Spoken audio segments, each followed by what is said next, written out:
need to look at the whole body, because each time I healed was when I changed a part of my actual life. These 12 principles are steps towards doing that, especially if you have very deep limiting beliefs like I did. My name's Kristen Renee. I'm a transformational coach and author, teaching from learning and doing. I've gone through it all myself. I didn't know this would be my path, but the path seemed to have chosen me to do and take. What started as an autoimmune diagnosis became a 10-year journey of trying to understand the root cause. And I realized it was kind of everything is connected and related, and I needed to address it all. So I really walked that path and became a writer from it, and then just realized if I didn't know it after studying for 10 years and trying everything, then this information is something I really wanted to share. To really, they say you become the person that you needed. So I truly am that, and I want to be that for whoever it resonates with also. From autoimmune, burnout, living small, limiting beliefs, childhood trauma, I had the whole shebang.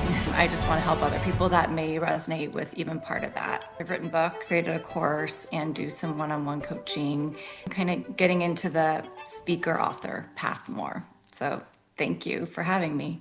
I know for sure there's some people in my audience that deal with autoimmune disease. That's why I talk about my own path. I was hospitalized with something very mysterious. I never got a diagnosis, but I spent like half the year in bed. Really, just regaining the energy is probably one of the harder parts. For sure. And you just have all these questions, and I just would be up studying every night trying to find anything I could, and you just want the answers. I luckily was a very, I don't know if stubborn's the right word, but strong-willed, and I was like, Yeah. I just don't.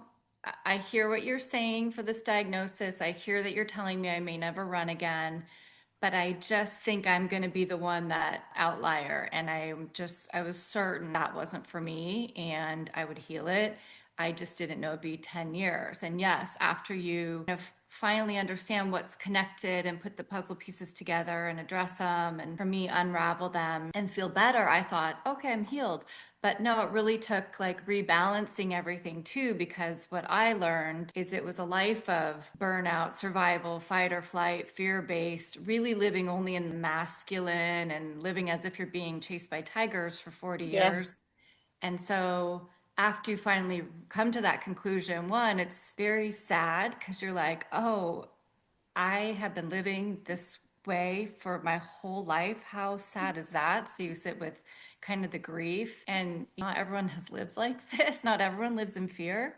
And then it also took rebalancing, is what I like to refer to it. I needed a ton of sleep to set my body back to balance after living that way and depleting, not having enough sleep for all those years. So the rest is such a critical part of the journey, I think, and just letting your body take the time to reset and heal itself. That's what I believe in. So I can understand the sleep. I resigned from my job as part of my healing. It all kind of happened simultaneously. And that's not everyone's path. So I really wrote about how to heal in your regular daily, stressful, busy lives. But I slept for 12 to 15 hours a day when I was kind of recalibrating, if you will. So I really get it for sure. I just don't think we're meant to live just like going and doing without refilling our cup and taking time in nature and peaceful time or meditating, all the things that I used to think were just a waste of time. It turns out they are things that you definitely need, I think, especially as women even too, right? So just to rebalance the masculine and feminine energies as well. So I was definitely on the go all the time before I landed in the hospital. yeah. And I think whether I know I'm a sensitive person, so maybe it impacts some people more than others. Maybe some people can endure that longer. But that was definitely all part of, I was well past a tipping point, basically. I had joints. It started in my knee swelling. That's when I got the Ooh. diagnosis, and eventually also impacted, you know, pretty much my entire right side of my body from my ankle to my eye. But I was addressing everything separately. And that's part of what I write about, is we need to look at the whole body. Like Yeah. everything's connected, even, our mind and our thoughts to the physical symptoms. And that's what I wasn't looking at. I was always just focused on the gut, or what's my food sensitivity, or what does this stool sample or whatever test. Or I'd have an eye irritation, so I'd see the ophthalmologist, I'd see chiropractor or surgeon or the PT. It's like everything was separate, but that we all thought, maybe you have tennis elbow, maybe you have this diagnosis, maybe you have that. Oh, But the way I healed was like looking at all parts of my life, including past that wasn't released, right? And present stresses, my patterns, my very fear-based thoughts. So it was like those aha moments because each time I healed was when I changed a part of my actual life. I had to really, Dispenza talks about, I think the quote is like, you can't heal during doing the same things in the mhm. same places in the same ways that got you sick. Before I even knew that quote, I just had this inner knowing like, I got to change everything up. It's not working. I can't live like this. And I healed each time I chose me, truly. Like every time when I realized the communication, okay, what this eye just healed, what was it trying to tell me? What does an eye mean? Like it's something I didn't want to see. Or my elbow healed when I had to walk away from a job that was no longer in alignment. I really look at symbolically, it's like what Louise Hayes talks about, which is what's the emotion behind the physical symptom in your body. I look at her book all the time for understanding what the underlying meaning could be. And I have friends always reaching out. Okay, Christy, what was the latest? My friend had, I think, her shoulder, and she was in the middle of a move. So we really understood, oh, I think you have stresses. So we try to like find out, and it always resonates whenever you have a pain and we look at the book, what does it mean? It clicks. So I do think there's things like emotions behind, or at least communication from the body. I've really learned Yeah. to trust the body. Yeah, that sounds a lot like German New Medicine. I Oh haven't, yeah. yeah. I didn't know if that book followed that concept or not. I'll look into that. But yeah, I mean there's the Bessel von, I don't want to say his name wrong, but the body keeps score too, and that's, Oh, okay. the same thing as, these emotions may be in our body, or our body might be trying to tell us something, or tell us, maybe there's a lesson or something we need to change, or something we need to learn, a place where we need, sometimes it's just a forced slowdown too. I've seen friends get random injuries, and I'm like, I think you're supposed to just rest, and Yeah. your body, made you rest. Certainly, I think that was part of my case for sure, is at some point I needed to feel all the suppressed trauma to get it out of my body once and for all. So it's it's not the easiest overnight path at all, Mhm. but I think it's the way to truly get it up and out of you and feel great once and for all, instead of trying to keep it pushed down. That's like the Yeah. work of shadow work is really, it seems counterintuitive. Like, why do I want to look at the thing? Wouldn't that bring more of it? But no, you want to face it so you can let it go. Yeah. Why I invited you on my show is because I noticed you wrote a book called The Elements of Healing, the 12 Principal Frameworks for Well-Being and Transformation. And I thought Yeah. that sounded like something my audience could use, honestly. What is the core intention behind the 12 Principal Framework? Sure. So it came about because when I took the time to really heal and rebalance, I just started writing about my life because I realized, like, oh, I'd lived an interesting life and there's so much information. I worked with so many intuitives and specialists and understanding, like, I tried everything for 10 years. I put an insane amount of money behind my healing, right? And so I just thought, why don't I put this all in one place to help other people too? And what I realized when I was writing my book is, well, I tried so many different things all at once. So what was the root cause, right? I changed my lifestyle, my environment, my patterns, my habits, my thoughts, learned to trust, learned to bring in self-love, learned to release fear, like all these things. And that's when that aha moment was like, oh, it was like literally all those things. There was not one root cause. I had my root canal removed. I tried everything.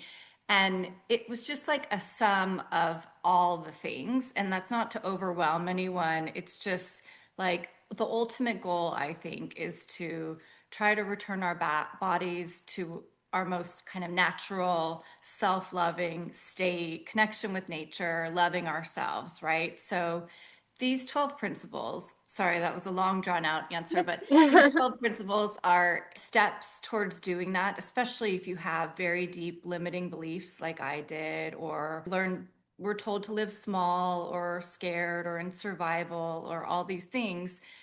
How do you step by step really take action to make some changes in your life? So it's really about laying down a new healthy foundation. And some of them people might do really well. Like the first principle is connecting with your body. Like, are you living detached and disconnected or only in your head? How do you really become present in your body? Maybe it's some meditation, or I have a lot of ideas in the book. Then it's like food and water, but it's not just what we eat, because I'm certainly not going to tell anyone we're all different. But maybe you want to lean towards whole foods, right? Yeah. And that was part of my path. And I have this great intuitive story that happened, that how I learned what was best for me. But it's not just what we're eating, but what we're thinking about when we're eating. It's truly makes a difference. I had a tendency to just like not eat for a while through a busy day and then eat so much and like maybe be angry like of the Oh. day while I'm eating. And you're literally, I worked with an intuitive and she's like, your stomach, they called it rage eating, and that is sending that vibration or that emotion into your stomach. And she's like, your stomach, I don't know if you watch The Office, but she likened it to, there's a scene from the show The Office where there's a fire. It's like a fire alarm going off in your stomach when you're sending those emotions down.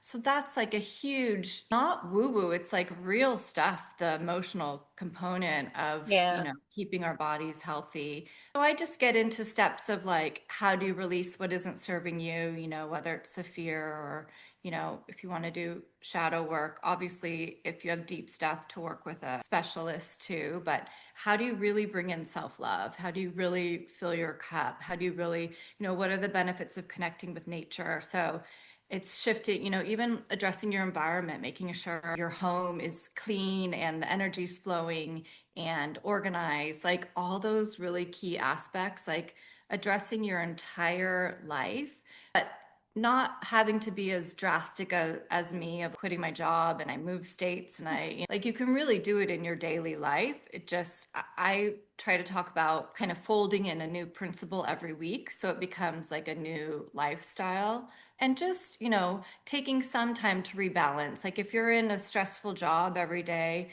can you do something in the morning or evening to slow down, to journal, to sit with nature? Maybe on your walk, you take your headphones out of your ears to just be present. So there's ways that you can just, the goal is like to return to balance and connection truly. And I do think that will help. And even just slowing down to understand like the body's communication, maybe try to decipher it.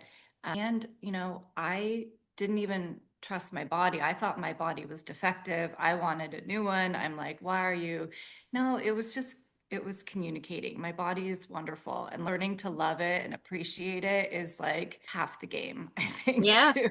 So even loving the parts that you don't like or had shame or whatever, like sending them more. I'm happy to be vulnerable, but body hair used to bother me so much. But then I learned those are little receptors of what makes me so sensitive and empathic and intuitive. Like, things like the hairs on the back of your neck or whatever stood up.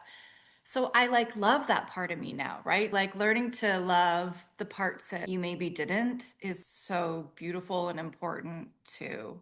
It's 12 principles to really just create, I like to say, like building a new healthy kind of foundation to live your life from. Bring on the stresses. You can handle them once you have the healthy part in place. So, what problem do you see people struggling with within the framework of your book? I think connecting with your body is a big one, even though that's my first pillar. But, a lot of people, I'm born and raised San Francisco Bay Area. I'm Mhm. just now in Texas. That lifestyle is, you're on the go. And I'll put it for me personally. I was at a very busy corporate job, and then you leave that to go see friends or go for a run. You're just like one thing to the next, and keeping up appearances and needing, all of us, there's so many things throughout the day. I didn't know how to slow down. I was just constantly in the hustle. And my friends even nicknamed me 5 Minute Christy because I was always 5 minutes late because I was always squeezing something in and pushing it to the last minute. And so I think it's that, like, understanding how important slowing down is, and how uncomfortable it might be in the beginning is okay. I've only been meditating for maybe just 4 years now, but I couldn't sit still for 5 minutes, or if I did, it was like the grocery list or whatever. And that's okay. Just keep practicing, right? It's like any muscle, you just keep at it, and the list will become fainter. And then, maybe you'll slowly start to like it. Maybe you go from 5 minutes to 10 minutes. Maybe, and some days you might get some cool messages or downloads, some days nothing, and that's okay. It's still like helping your brain waves just Yeah. like slow down. And there's real benefit, like scientific studies. I think I had to see that, like understanding why is sitting still good for me? Like what this is a waste. I should be running. No, there's real science behind Yeah. sitting down and I just calming your released an thoughts. article. It's coming out today about Gurdjieff, but what he would think about our AI revolution. He makes you purposely uncomfortable because he wants you to like stop and think, why am I so uncomfortable? But he thought a lot. He said people don't think deeply anymore. They're just doing, they're just reacting. And Yeah. you do have to stop and meditate. I didn't bring up the meditation part in the article, but that is one of the ways where you stop and think. Just sit and be still. And you can do it different ways. Honestly, like when went from running to walking, I'm like, oh, I mean, I still run too a bit, but I'm like, wow, look at the beautiful sights. Like I used to just do it to like, um, be mad at myself for overeating or something. And I was just like, and no, it's like now I run because I enjoy it. It's good for my body. It's not to like make up for eating anything. It's like a completely different experience. And walking in nature, I'm like, wow, this walking stuff, it's really beautiful and peaceful. And I take the music out and I just try to, there's just different ways you can, if you just can't sit and meditate, you can journal, you could read, you can, be present. So I think, and part of that is, so many of us are disconnected from our heart. I couldn't be present in my heart in the beginning of this journey when I was sick because you're in survival. There's no like taking time to be in your heart when you're being chased by tigers. And there was also the other aha moment. One of my coaches said, okay, try to be in your imagination and think about this like amazing future. And that's when I said, I don't have an imagination. I can't, and that was like another aha. And so part of the book too is like, it's for people like me that may need, a lot of people just say, oh, here's how you manifest, or here's how you get your Yeah. purpose, or here. And purpose is one of my pillars too. But I talk about, well, what if, that comes more difficult? Why? And what are the steps to, work to be in your heart? It is possible. It just takes some practice, and for purpose, I had to release a lot of limiting beliefs before I could understand what my purpose is and that I was worthy of speaking to right now, right? Worthy of writing this. So I had to work through a lot of layers to get to this point, but it was like completely necessary and such a more beautiful experience when you live this way and you love yourself and you feel worthy of stepping into, doing anything in this world, like, standing taller, speaking up in meetings, whatever it is. Like, it's more fun to live this way, feeling more healed and whole and happy. So, it's really to help bring that without going like 0 to 100. It's like, okay, let's work on this and this. Like, does your home environment feel peaceful? Have you addressed, maybe toxins in your home? Or, it's really like looking at everything. I hate to say holistically because that gets a woo woo rap, but holistically does mean whole, right? All Yeah, it together. does. So, looking at it, your life as a whole piece, right? Which of those 12 principles do you think tends to break down first in adult lives?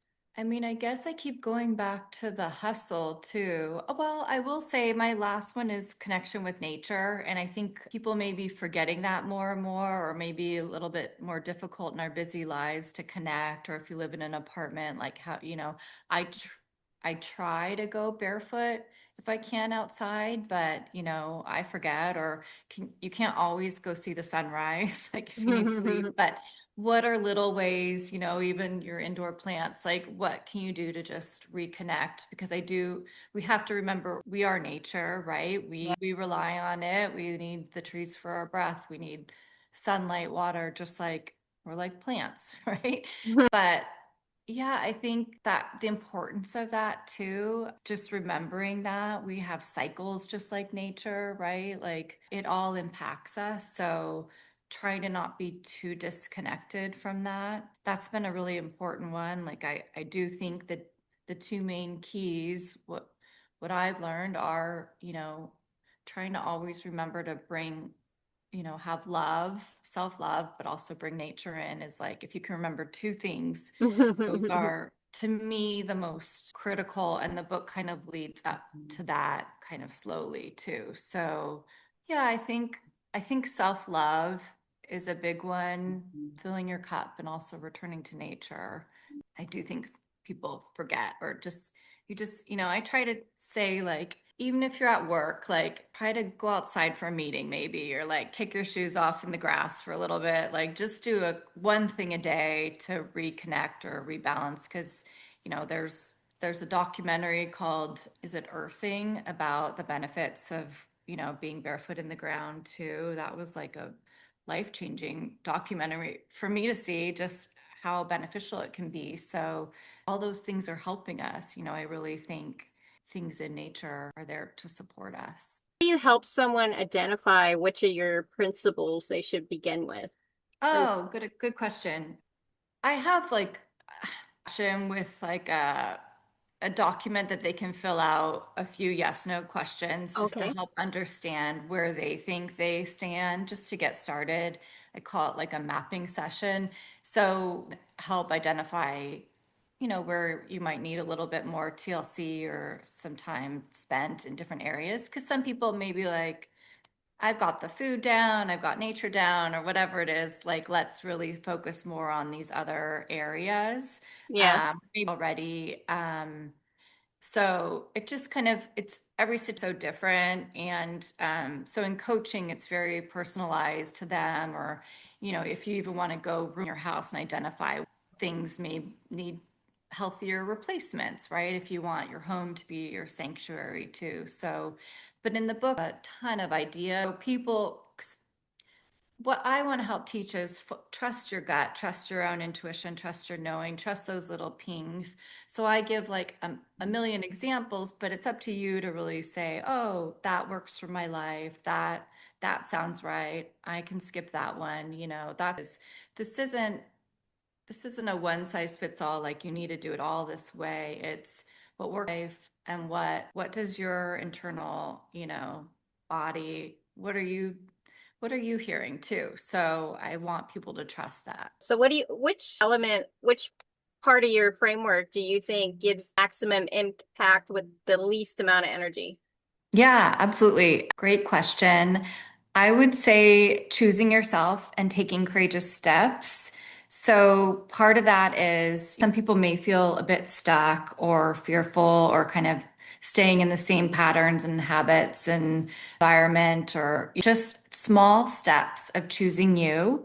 It could be just anything to signal to your body that you're important. And even if people are maybe saying to do something else, knowing, like, listening to what you think your gut instinct might be and taking a step in that direction. So choosing you, doing something courageously that maybe you wouldn't normally have done.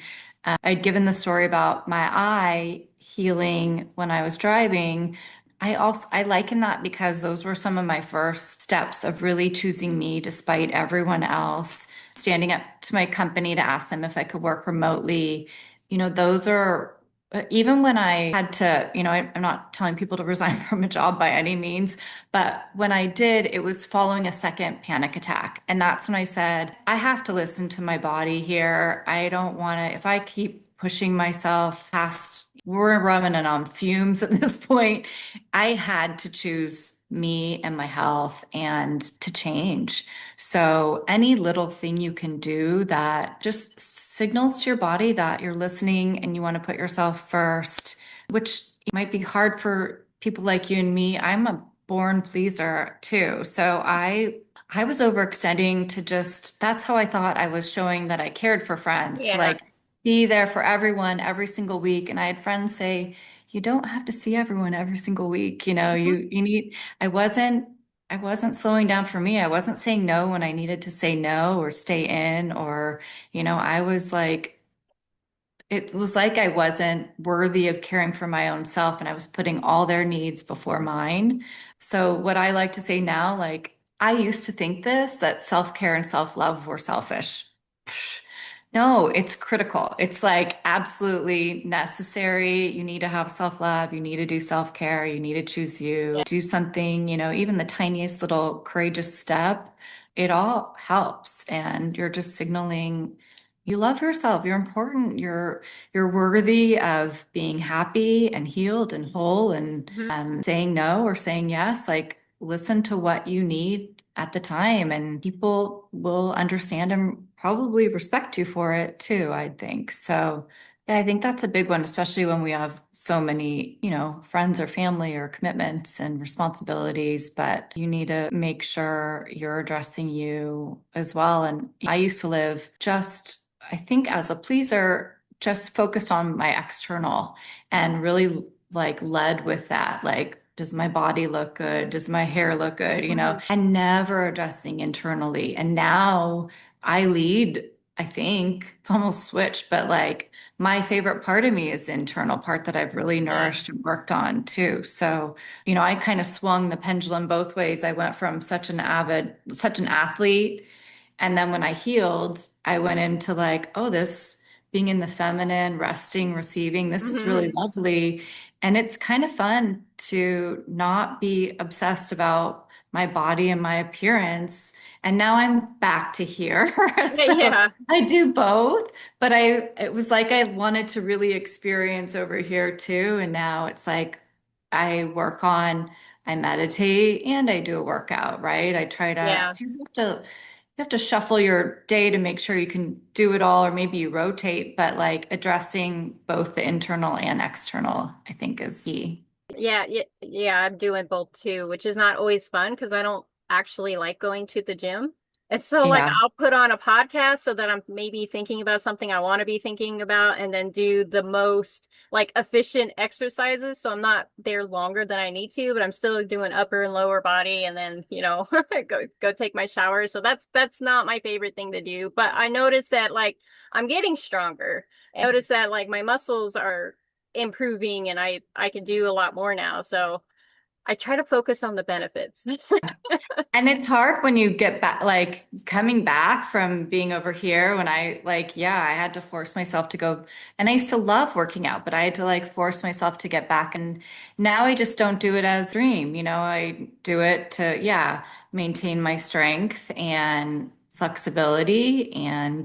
But I don't overdo it anymore. That's just where I've landed. I'm not out before I wanted to just prove that I was such a great athlete. And now I'm like, I would like to just be in the middle and a whole, healthy, healed person. Yeah, Uh, yeah. Yeah, I try that middle path all the time and it's really hard because society wants you to swing one way or the other. They don't really support walking a middle path. yeah. Balanced. Hey, I'm balanced and happy and Yeah, calm and yeah. healthy, and I can work out. Yeah. And it takes some time to do both. Like it's faster if you just do one or the other. But It's true. um, so yeah, my workouts aren't as long because I also want to make sure I have time to meditate as well. Or whatever, if it's journaling or writing, whatever is best for people. And walking takes longer than running, but I really Yeah. enjoy walking these days. So, yeah, it's kind of what resonates with you, but what makes you feel the healthiest. What I also noticed with the gym, kind of goes back to that masculine doing, going, right?